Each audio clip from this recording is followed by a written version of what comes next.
What's up mga kamoto? Kumusta ang lahat? At likes and dislikes muna tayo ngayon sa ating ER150 Fi. So unahin muna natin yung dislike dito sa kanyang panel.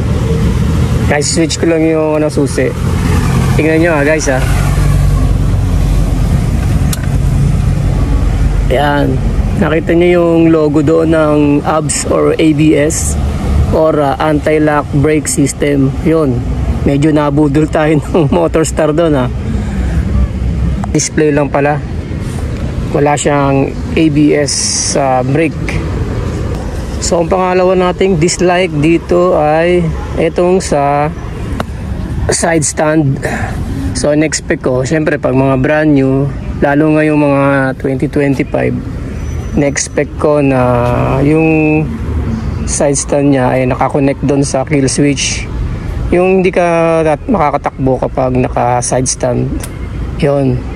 Pero sabi nila pwede raw i-convert yan, pwede ipa-convert ng lagyan ng kill switch. So pangatlong dislike tayo, ito yung kanyang, wala naman, minor lang siguro to. Ito kapag putik, tumatalsik yung mga putik dyan, pati hanggang dito sa, dyan sa loob. Parang ganyan, pero may mas malala pa dyan. Kaya siguro kailangan lagyan ko ng dyan, DIY na tabbing or o lagyan ng mud guard. Yan isang paraan. So doon naman tayo sa like. Ang isang like dito ay eto, yung USB port nya. Ayan, meron siyang dalawang USB port. Pwede kang mag-charge kapag nalobat ka sa biyahe. Yan, kaya lagi ako may baon na na cord. Yan may baon akong cord para pag nalobat mag-charge na lang. Yun. At ang isa pang like dito ay ito, yung kanyang matawag dito, grab bar.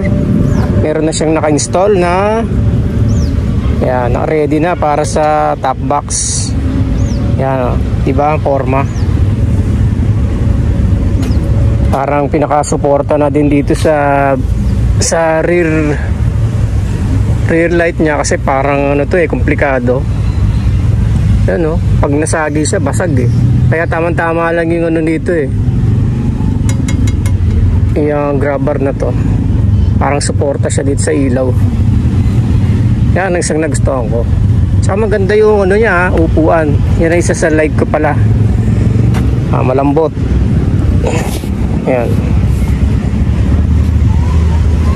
At ito nga pala isa sa hindi ko pala nagustuhan dito, dislike. Ito yung kanyang compartment. Ayan, medyo mababaw siya. Kasi yung iba kasya yung helmet, dito hindi kasya yung helmet Yan, mababaw. Ang kasya yung helmet sa kanya yung half face, yung hindi half face, yung skull cap. Bawal naman yun, hindi ako nagamit nun pero okay na rin. Sinasabit ko na lang yung helmet dito, nandito sa labas. Okay na rin, nagagamit ko naman yung compartment. Okay.